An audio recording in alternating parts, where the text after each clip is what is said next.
सुबह जब सरला चाची ने दरवाजे पर बैठी गंगा देवी को हिलाया तो उनके ठंडे शरीर ने सब कुछ कह दिया। यह बात गांव भर में फैल गई कि गंगा देवी नहीं रही।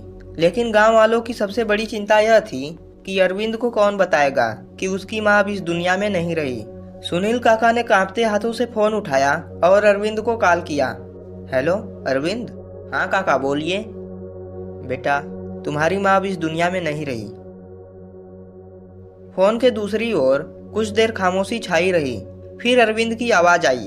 क्या क्या माँ नहीं रही? लेकिन उसकी आवाज में दर्द कम और हैरानी ज्यादा थी। पर काका, मैं अभी नहीं आ सकता, यहाँ पर बहुत काम है। आप उनका अंतिम संस्कार करवा दीजिए। यह उसने बड़ी ही आसानी से कह दिया। गांव वाले हैरान थे। उनका अपना ही बेटा, जिसे वह हर दिन याद करती थी, वह अभी भी नहीं आ रहा। यह बात अगर उसकी माँ को पता होता तो शायद वह कब की इस दुनिया से जा चुकी होती।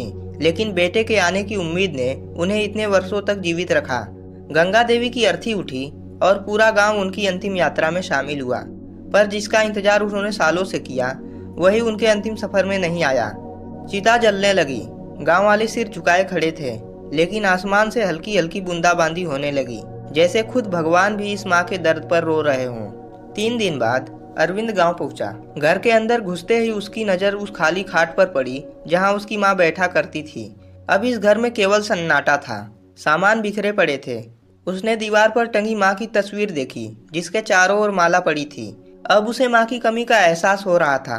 तभी सुनील काका आए और उसे एक कागज का टुकड़ा दिया। तेरी माँ ने जाने से पहले एक चिट्ठी लिखी थी। अरविंद के हाथ कांपने लगे। उसने धीरे धीरे चिट्ठी खोली। प्यारे अरविंद, मुझे पता है तू बहुत बड़ा आदमी बन गया है, तेरे पास समय नहीं होगा। पर बेटा, जब तुम्हें मेरी याद आए तो उस दरवाजे को देख लेना जहां मैं हर रोज तेरा इंतजार करती थी। अरविंद की आंखों से आंसू गिरने लगे। उसने दरवाजे की ओर देखा। दरवाजा अब भी वहीं था, लेकिन इंतजार खत्म हो चुका था।